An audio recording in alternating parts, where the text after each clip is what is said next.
Cuán firme cimiento se ha dado a la fe de Dios en su eterna palabra de amor. Con el propósito de compartir con usted las inmutables verdades de la palabra de Dios, presentamos A través de la Biblia, un estudio detallado y sistemático de toda la Biblia que le ayudará a conocer lo que Dios ha revelado para nuestro provecho espiritual. Estos estudios bíblicos fueron diseñados y elaborados por el Dr. J. Vernon McGee, versado maestro de la Biblia, quien dedicó la mayor parte de su vida a la enseñanza clara y sencilla de la palabra de Dios. Acompáñenos, pues, mientras avanzamos en nuestro recorrido a través de la Biblia. Cuán firme cimiento la palabra de Dios. Es un gozo estar nuevamente con usted, amigo oyente, para traerle otro estudio de la serie A través de la Biblia. Continuando nuestro recorrido por el libro de Deuteronomio, llegamos hoy al capítulo 20. En este capítulo encontramos las leyes sobre la guerra. Este libro de Deuteronomio es un libro muy práctico. Se refiere a la vida según la vivimos hoy en día. Esta es la ley que fue dada a Israel, pero hay aquí ciertos principios fundamentales, los cuales contribuirían a la felicidad y al bienestar del género humano si fueran incorporados en nuestro vivir hoy en día. El problema hoy es que tenemos una sociedad integrada por personas que desconocen la Biblia. En la gran mayoría de nuestros países, por no decir que en todos ellos, los legisladores del día de hoy no saben nada en cuanto a la palabra de Dios. Los errores crasos que hacen en sus planes de acción y en su política son suficientes como para causarnos lágrimas y gemidos, acaso no alaridos de dolor. Estos hombres se hallan lejos de Dios y no le siguen de ninguna manera. Este libro de Deuteronomio aborda problemas que los dirigentes políticos se han esforzado por analizar y resolver a su propia manera. Han luchado con estos problemas por muchos años. Algunos países han tenido dificultad en reclutar a los jóvenes para el servicio militar. Es que los jóvenes tienen dificultad en saber las condiciones en que un hombre debe servir a su patria o no servirla. Israel tenía estos mismos problemas. Dios dio ciertos reglamentos muy fundamentales que excusarían a un hombre de ir a la guerra. Francamente, amigo oyente, creemos que si nuestros gobiernos prestaran más atención a la ley de Dios, no tendríamos que afrontar las dificultades que afrontamos. Veamos pues las leyes sobre la guerra. Leamos el primer versículo de este capítulo 20 de Deuteronomio. Cuando salgas a la guerra contra tus enemigos, si vieres caballos y carros y un pueblo más grande que tú, no tengas temor de ellos, porque Jehová tu Dios está contigo, el cual te sacó de tierra de Egipto. Aquí hay algo que era de mucha importancia para Israel, y creemos que es importante para nosotros hoy en día. Usted quizás ha visto esos pequeños letreros que proclaman, amor sí, guerra no. Ahora eso parece un buen lema, pero como tantos otros lemas, no tiene sentido. Debido a que vivimos en un mundo pecaminoso, donde el corazón del hombre es perverso, hay tiempos cuando es necesario hacer la guerra. Hay tiempos cuando necesitamos protegernos. Hay guerras en las cuales Dios está a favor de un lado.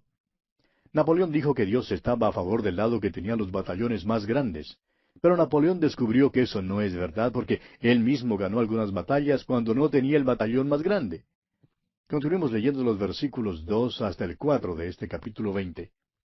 Y cuando os acerquéis para combatir, se pondrá en pie el sacerdote y hablará al pueblo, y les dirá, Oye Israel, vosotros os juntáis hoy en batalla contra vuestros enemigos. No desmaye vuestro corazón, no temáis, ni os azoréis, ni tampoco os desalentéis delante de ellos. Porque Jehová vuestro Dios va con vosotros para pelear por vosotros contra vuestros enemigos, para salvaros. Esto es algo que tiene mucha importancia, amigo oyente. Dios les mandó que hicieran guerra contra estas naciones y les prometió estar con ellos. Ahora leamos el versículo 5. Y los oficiales hablarán al pueblo diciendo, ¿quién ha edificado casa nueva y no la ha estrenado? Vaya y vuélvase a su casa, no sea que muere en la batalla y algún otro la estrene. Ahora Dios da 4 condiciones bajo las cuales un hombre estaría exento de salir a la batalla.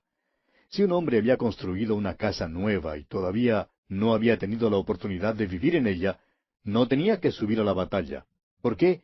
Porque su corazón estaría en aquella casa nueva. Había puesto su corazón y su afecto en ella. Quería vivir en esa casa nueva y debía tener la oportunidad de vivir en ella. Ahora leamos el versículo 6. ¿Y quién ha plantado viña y no ha disfrutado de ella? Vaya y vuélvase a su casa, no sea que muere en la batalla y algún otro la disfrute. Los israelitas eran labradores, y la plantación de una viña era el trabajo u ocupación de este hombre. Acababa de sembrar un viñedo. No había tenido la oportunidad de comer todavía ni una uva de su viña, y por tanto no tiene que ir a la batalla. Su corazón está puesto allí en ese viñedo. Su interés está allí. Puede entonces quedarse hasta cuando coma de él, hasta que se establezca como labrador. De otro modo, corre el riesgo de ser muerto en la batalla y otro segaría el fruto de su labor. Esto es muy interesante, ¿no le parece?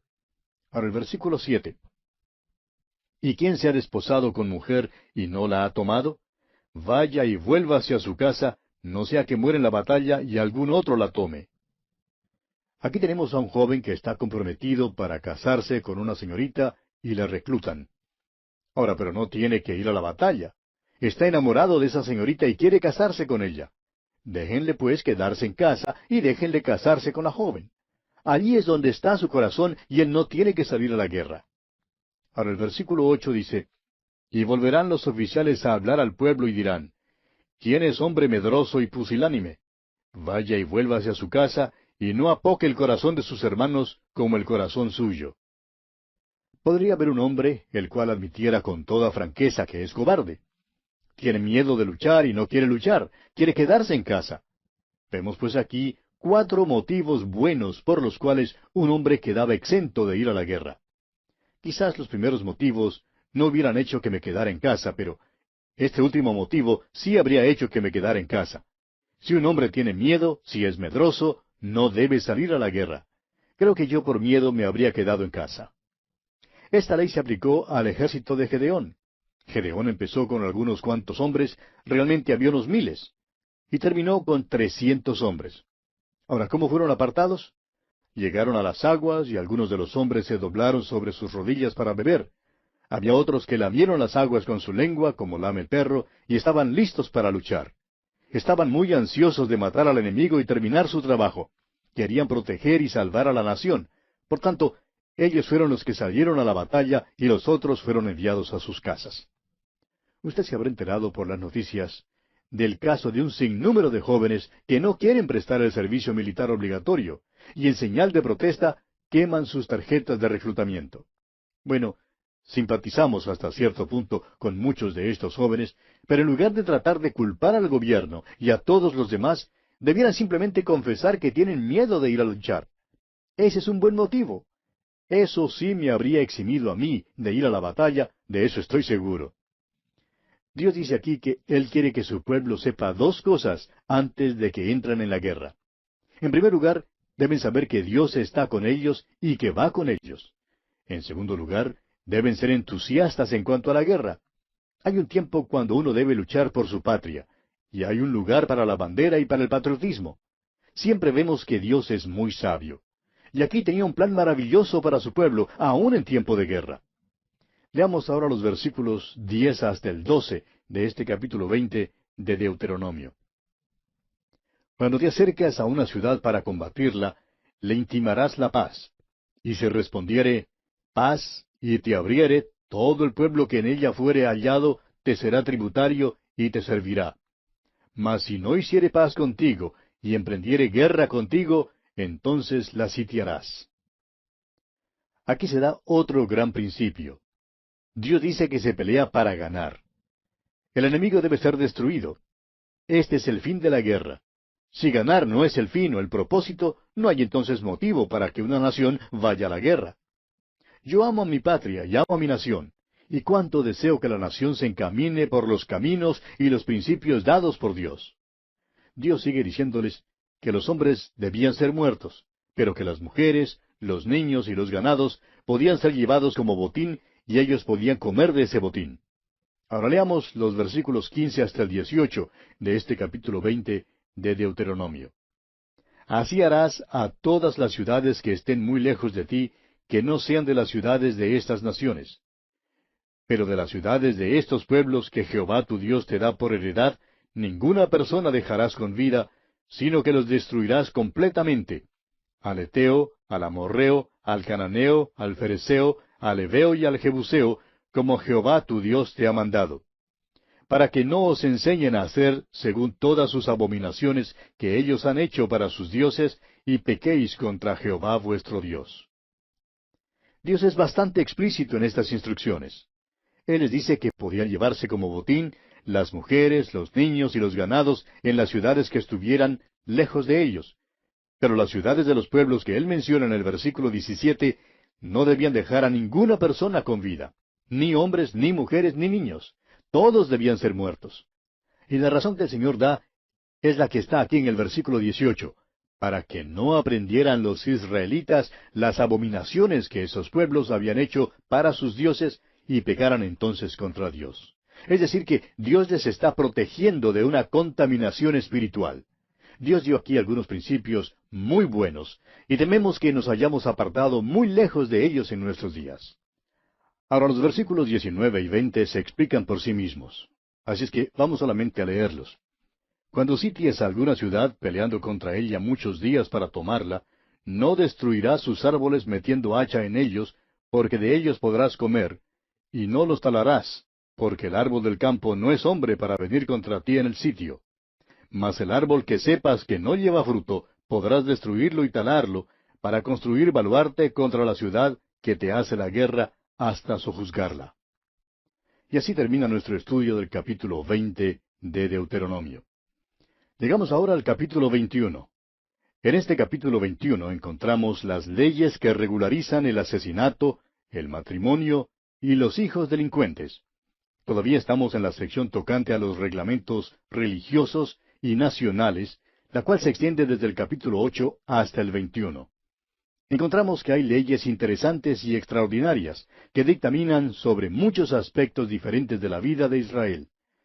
Veamos pues en primer lugar las leyes en cuanto al asesinato. Leamos los primeros 4 versículos de este capítulo 21 de Deuteronomio. Si en la tierra que Jehová tu Dios te da para que la poseas, fuere hallado alguien muerto, tendido en el campo, y no se supiere quién lo mató, entonces tus ancianos y tus jueces saldrán, y medirán la distancia hasta las ciudades que están alrededor del muerto. Y los ancianos de la ciudad, más cercana al lugar donde fuere hallado el muerto, tomarán de las vacas una becerra que no haya trabajado, que no haya llevado yugo.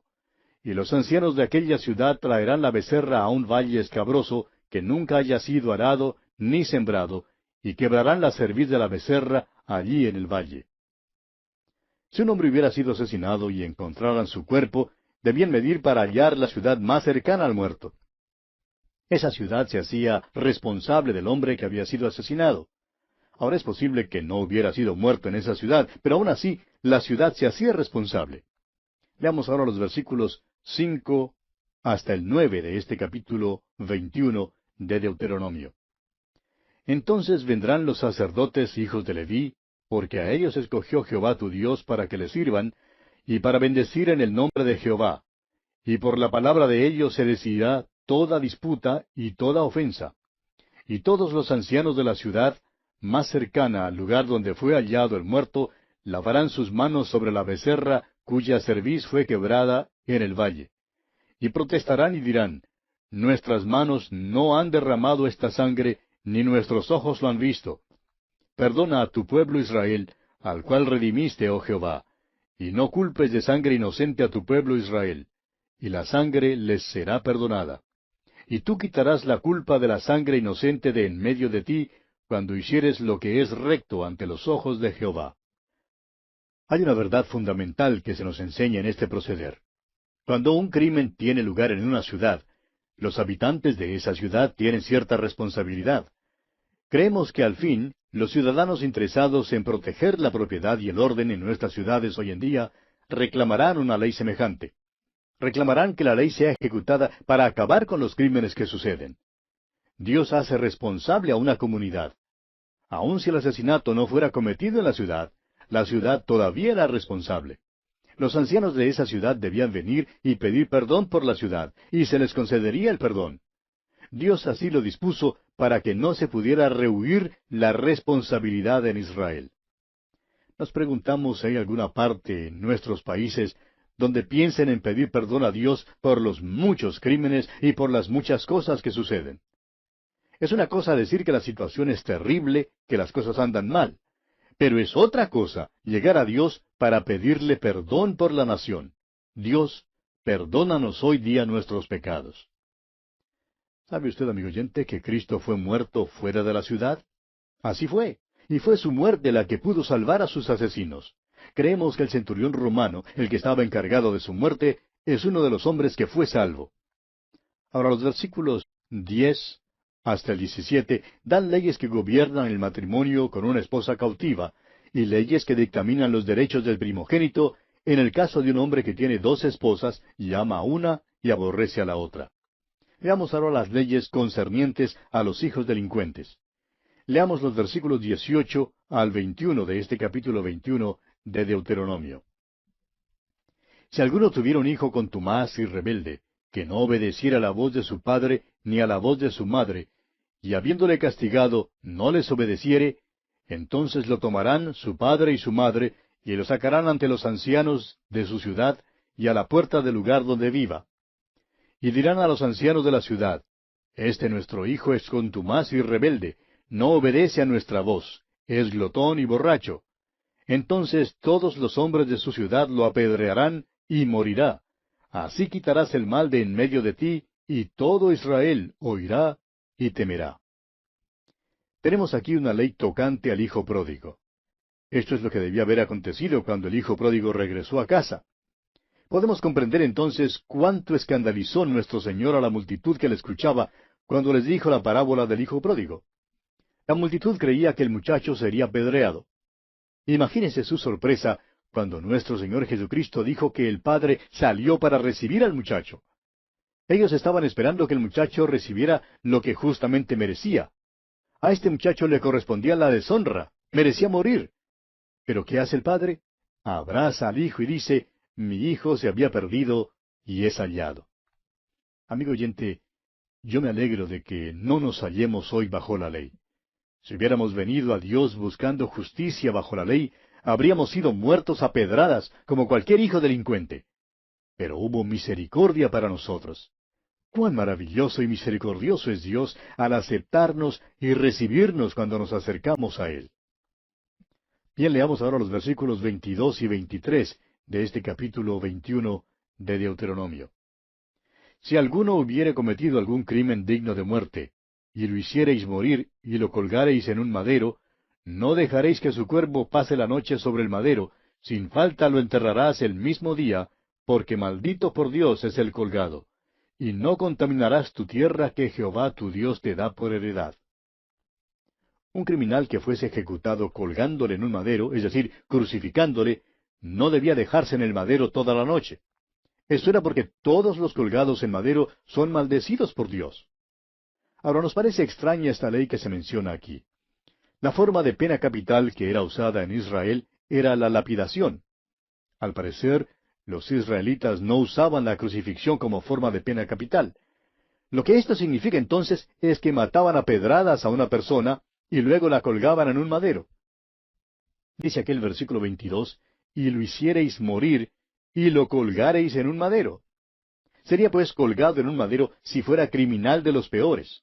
Esto pondría su cuerpo en exhibición para que se viera que había muerto por un crimen terrible y para que sirviera de escarmiento a los demás. El cuerpo era quitado del madero al anochecer y debía ser enterrado. Ahora el motivo para esto era que había una maldición sobre el que fuera colgado en un madero. Creemos que ni Moisés ni los hijos de Israel se dieron cuenta del significado completo de esta ley. El apóstol Pablo, escribiendo su carta a los Gálatas, capítulo 3, versículo 13, habla en cuanto a esta declaración de la ley y se la aplica a Cristo.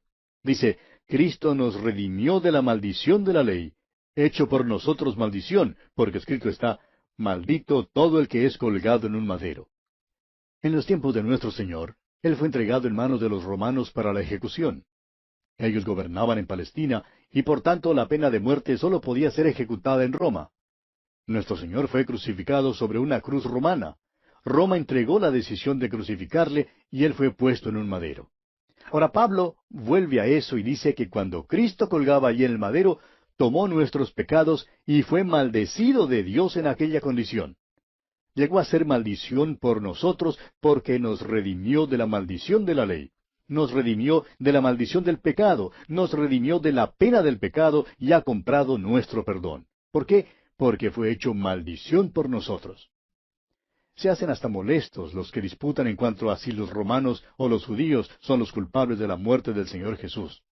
Amigo oyente, usted y yo fuimos culpables de su muerte. Colgaba allí por nosotros, tomaba la maldición de la ley por nosotros para que fuéramos redimidos de la maldición de la ley. Nos redimió de la maldición de la ley una vez y para siempre. Dice el apóstol Pablo, Cristo nos redimió de la maldición de la ley, hecho por nosotros maldición, porque escrito está, maldito todo el que es colgado en un madero. ¿Ha notado usted cuántas veces se cita el libro de Deuteronomio en el Nuevo Testamento? Permítanos pausar aquí para decir lo siguiente. Es por eso que enseñamos toda la Biblia, todos los 66 libros. Si Dios hubiera querido que tan solo conociéramos el Sermón del Monte, nos habría dado solamente el Sermón del Monte. Si hubiera querido que tan solo conociéramos Juan 3:16, pues no nos habría dado los demás versículos. O si hubiera querido que aprendiéramos solamente unos pocos capítulos favoritos, como el capítulo 14 de San Juan o el capítulo 13 de la primera carta a los Corintios, pues habría limitado su revelación para nosotros a aquellos pocos capítulos. Amigo oyente, sucede que nos dio 66 libros, y la verdad es que cada uno de ellos es importante. Un libro como el de Deuteronomio es muy importante. Sería difícil entender gran parte del Nuevo Testamento sin tener un entendimiento del libro de Deuteronomio. Es por eso que pasamos tiempo en su estudio. Hay lecciones espirituales tan grandes aquí y nos regocijamos de la reacción y la aceptación que tantos de nuestros oyentes le están dando. Bien, así concluye nuestro estudio del capítulo 21 de Deuteronomio. En nuestro próximo programa, Dios mediante, comenzaremos a estudiar el capítulo 22.